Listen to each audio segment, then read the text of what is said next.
This is your stimulus package update for Tuesday, October 27, 2020. We at Stimulus Review attempt to bring accurate and important information to the American people daily. Stimulus deal before Election Day looks less likely as Pelosi pushes MOOCN over virus testing. House Speaker Nancy Pelosi eviscerated the Trump administration on Monday as Washington fails to send more relief to Americans during a record spike in coronavirus cases. The California Democrats' biting letter to House Democrats came only minutes before a nearly hour-long conversation with Treasury Secretary Steven Mnuchin that appeared to yield little progress toward a stimulus agreement. The chances of Congress approving a relief bill before Election Day, November 3, have all but evaporated. Pelosi targeted White House Chief of Staff Mark Meadows for saying Sunday that we're not going to control the pandemic. She also said the Trump administration has not accepted House Democrats' proposal for a national testing strategy, even though Mnuchin said he would during a CNBC interview earlier this month. The Republicans' continued surrender to the virus, particularly amid the recent wave of cases, is official malfeasance, Pelosi wrote. She said she expects a response from the White House on several concerns during the conversation Monday. We must come to agreement as soon as possible, the Speaker wrote.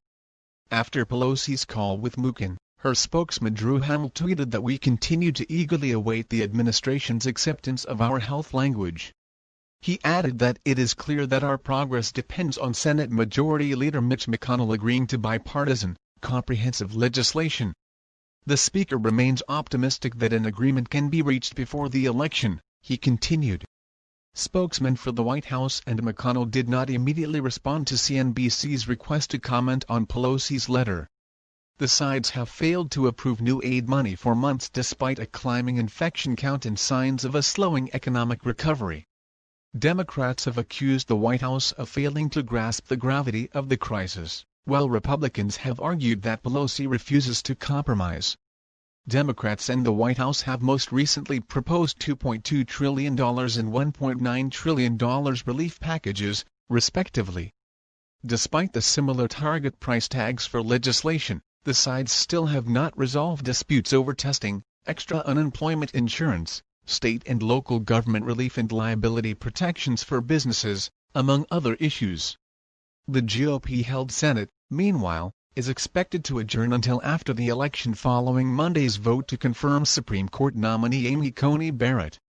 In an attempt to show they could balance both issues, Republicans tried to advance their roughly $500 billion aid proposal last week. Democrats blocked it, calling the plan inadequate. Congressional committee chairs have recently worked to start writing potential legislation, but lawmakers have not been particularly optimistic about the prospects of an agreement soon. Senate Appropriations Committee Chair Richard Shelby, RALA, has told reporters in recent days that chances of a relief deal before the election are slim. Crafting legislation that can pass both the Democratic-held House and GOP-controlled Senate in the lame duck session before winners take office in January could prove challenging. Republicans have opposed spending trillions more on the virus response, while Democrats want a sweeping package to root out the pandemic and the accompanying economic damage. Meanwhile, President Donald Trump continues to downplay the severity of the pandemic despite a single-day record of more than 80,000 new cases on Friday.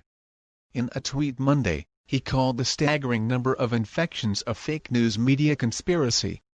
We here at Stimulus Review here to keep the American people updated. Please do us a favor by hitting the like and subscribe button at the bottom of the page.